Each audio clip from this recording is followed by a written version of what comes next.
నమస్ నమస్కారం.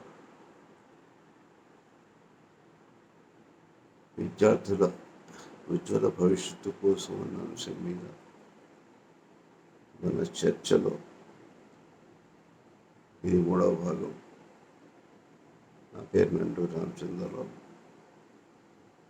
హైదరాబాద్లో ఉంటాను. నా ఫోన్ నంబర్ 999491 88 444 8844. అయితే ఇవాల్టి అంశంలో ముఖ్యంగా నేను వెళ్ళే ముందర ఒక చిన్న విన్నపం మీతో మనవి. నేను ఏదో మాట్లాడుకుంటూ పోయి విన్నవాళ్ళు వింటున్నారు. నాకు మీ అభిప్రాయాలు, మీ విమర్శలు, మీ స్పందన తెలియటం అనేది చాలా అవసరం. అది తెలిస్తే కానీ నేను ముందుకు వెళ్ళలేను. ఇంకొన్ని విషయాలు మనం చర్చించుకోలేము. మీరు చూడటమే కాదు, మీకు నచ్చితే వేరే వాళ్ళకి చెప్పండి, షేర్ చేయండి. నలుగురు కలిసి ప్రయత్నిస్తే కొంచెం మార్పు వస్తుంది మన జీవితాల్లో. ఒక్కరిగా ఏమి చేయలేము. అందరూ తలా చేయి వస్తే మన జీవితం ఈ లోకంలో, ఈ ప్రపంచంలో, ఈ భూమి మీద మనం శాంతియుతంగా, సంతోషంగా కలిసి గడపగలము అని చెప్పి నా ఆశ. అందుకోసం ఈ శ్రమ అంతా. ఏదో ముసలితనంలో వేరే ఏ పని లేక దీంట్లో తిరగట్లేదు. 15 ఏళ్ళ నుంచి నాలో ఉన్న కోరిక కొంచెం కాకపోతే కొంచెం ఈ సమాజంలో మార్పు తేవాలి. మనం మారాలి, నేను మారాలి, మీరు మారాలి, మన పిల్లలు మారాలి అన్న ఉద్దేశంతో చివరికి కార్యరూపంలోకి వస్తున్నాను నేను. ఈ విషయం మీకు తెలిసి కొంచెం అర్థం చేసుకుంటే నాతో సహకరిస్తారు, మీ అభిప్రాయాలు తెలియజేస్తారు అన్న ఆశతో ముందుకు వెళ్తున్నాను. ఇవాల్టి మనం మాట్లాడుకోవాల్సిన విషయం కృతజ్ఞతాభావం కలిగి ఉండటం.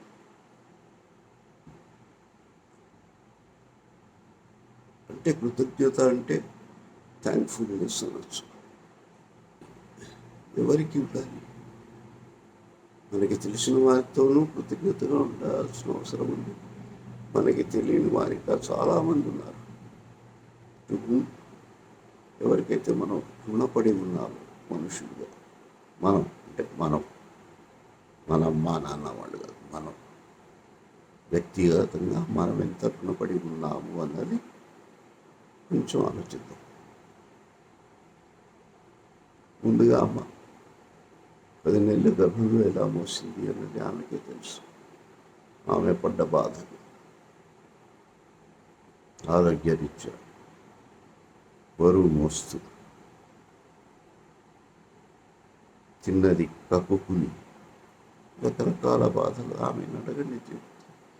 ముందర చెప్పకపోవచ్చు, నవ్వి అయిపోవాలి ఆ తర్వాత.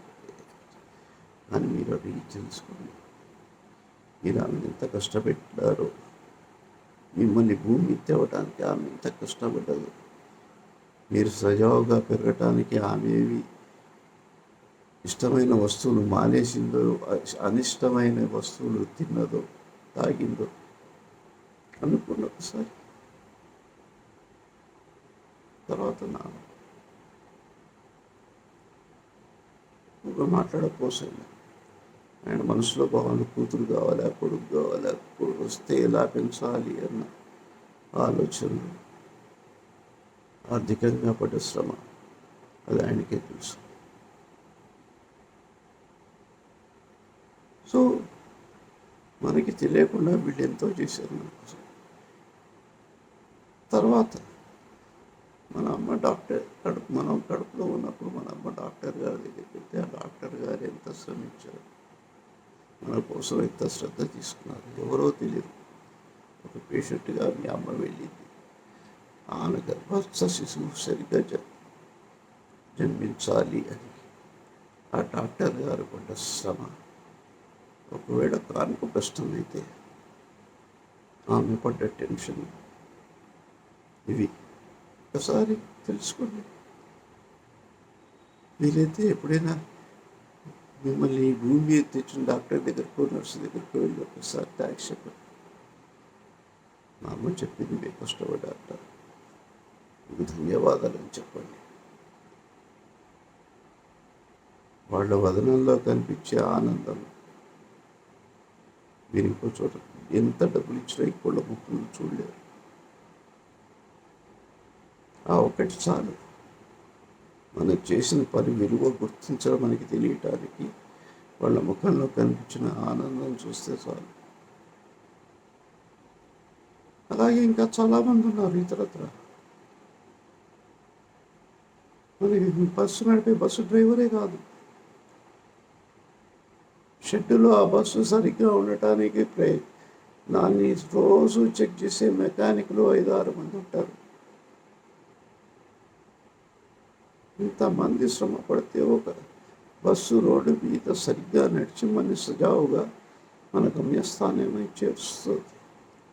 జీతాలు తీసుకుంటున్నారు అనుకుంటున్నాం, వాళ్ళకి జీతాలు వస్తాయి కదా, చేయాలి కదా పని, జీతాలు వస్తాయి. సరే, జీతాలకి మించి మనసు పెట్టి శ్రద్ధ తీసుకుని మన గురించి ఆలోచించి వాళ్ళు పనిచేస్తున్నారు అన్నది గ్రహించాలి. పోలీసు వారి గురించి, గణేష్ నవరాత్రులు చేస్తాం మనం. దగ్గర 10 రోజులు వాళ్ళ ఇంటికి వెళ్తాం. ఎప్పుడే వెళ్తే 2-3 రోజులకు 1 గంట సేపు వెళ్తే వెళ్ళగలగచ్చు ఇంటికి. అది పరిస్థితులు శాంతియుతంగా ఉంటే సమాజంలో. కొట్లాటలు, టెన్షన్లు, కర్ఫ్యూలు ఉంటే 10 రోజులు వాళ్ళు ఇళ్ళకి వెళ్ళటానికి లేదు. గవర్నమెంట్ వారు పెట్టిన తిండి ఏదో తిని నిద్ర వస్తే పేమెంట్ మీదే పడుకుని డ్యూటీ చేస్తారు. 24 గంటల డ్యూటీ, 10 రోజులు జీతం ఇస్తున్నాము మనం వాటికి. మనం ఇచ్చేది వారు చేసే శారీరక శ్రమకి మాత్రమే, వారి శ్రద్ధకి కాదు. వారిని మనం కొనుక్కోవట్లేదు. వారు మనసు పెట్టి మన కోసం మన పాటుపడుతూ పనిచేస్తున్నారు. అదొక్కటి గుర్తుంచుకోండి. వారు మనసు పెట్టి పని చేయకపోతే మనకి క్షేమం కాదు. ఇంట్లో వాళ్ళ పరిస్థితి ఏమున్నా సరే, వారి భార్య అనారోగ్యంగా ఉన్నా సరే, సెలవు లేకపోతే ఆఫీస్కి వచ్చి పనిచేసి సక్రమంగా పనిచేసి, మనకి న్యూస్ పేపర్ వేసే అబ్బాయి, పాలు డెలివరీ చేసే అబ్బాయి, వాళ్ళ ఇంటి పరిస్థితులు చూసి పనిచేస్తుంటే నెలకి 5-6 రోజులు డుమా కొట్టాల్సి వస్తుంది. కానీ దానిని పక్కకి పెట్టి మనం మాట ఇచ్చాము, మనం ఈ పని చేయకపోతే మనం తీసుకెళ్ళి పాల ప్యాకెట్ వేయకపోతే వాళ్ళకి కష్టం అవుతుంది అని చెప్పి వాళ్ళు మనసు పెట్టి పనిచేస్తున్నారు. ఆలోచించడం 4 రోజులు పాలు రాలేకపోతే టైంకి లాస్ట్ మినిట్లో పరిగెత్తాలి పాల ప్యాకెట్ కోసం. షాప్లో ఉంటాయి, ఉండవు, అయిపోతాయి. ఎంత కష్టం. అట్లాగే టీచర్లు స్కూల్లో వాళ్ళు ఎంత ప్రిపేర్ అయ్యి వస్తారో తెలుసా మీకు క్లాస్కి? మీ ఒక్క పాఠం కాదు, వాళ్ళు రోజుకి 5 తరగతులు వస్తే 5 తరగతులకి కావాల్సిన పిల్లల పాఠాలు వాళ్ళు చదువుకుని దాంట్లో ఇంపార్టెంట్ పాయింట్స్ నోట్ చేసుకుని అవి మీకు అర్థమయ్యేటట్లు ఎట్లా చెప్పాలి అన్నది ఆలోచించి క్లాస్కి వస్తారు. ఆ క్లాస్కి వచ్చినప్పుడు మనం శ్రద్ధ చూపించకపోతే, అయితే ఎప్పుడైతే మనం ఈ కృతజ్ఞతా భావం కలిసి ఉండాలనుకుంటాం, కృతజ్ఞత భావం మనలో కలుగుతుందో అప్పుడు మనము మన చుట్టుపక్కల వారి ప్రవర్తనని గమనిస్తాం, వారు చేసే సేవల్ని అభినందిస్తాం, ఎప్రిషియేట్. ఆ ఎప్రిషియేట్ ఎప్పుడైతే చేస్తామో ఆ ఎప్రిషియేట్ చేయడానికి వాడు చేసే పని మనం అబ్జర్వ్ చేస్తాం, గమనిస్తాం. ఏం చేస్తున్నారు, ఎట్లా చేస్తున్నారు, ఇట్లా వాటి సరిగ్గా చెప్తున్నారా, దాటుకుంటూ వెళ్ళిపోతున్నారు. పాలు రోజు లీక్ అయ్యే ప్యాకెట్లు ఇస్తున్నారా లేదా గమనిస్తాం. ఇది గమనించటం అంటే మనం వారి పని అప్రిషియేట్ చేయటానికి వారు చేసే పని మనం గమనిస్తాం ఫస్ట్. ఎప్పుడైతే మనం మన చుట్టుపక్కల మనుషుల్ని గమనించడం మొదలు పెడతామో మనం వారిని అర్థం చేసుకోవటం మొదలు పెడతాం. ఈ మనిషి ఏంటి, నెమ్మదస్తుడా, ఊరికి కొట్లాటలు వస్తున్నావా, సర్వీస్ ఓరియంటెడ్ అవునా కాదా, ఈ బస్సు డ్రైవర్ విసుక్కుంటున్నాడా. ఒక బస్సు డ్రైవర్ విసుక్కోవచ్చు, ఒక బస్సు డ్రైవరు ఓపికగా ఉండవచ్చు. ఎవరు ఎట్లా ఉన్నారు అన్నది మనం మన అబ్జర్వేషన్తో గమనిస్తాం. ఈ గమనించడం ఎప్పుడైతే మొదలు పెడుతున్నామో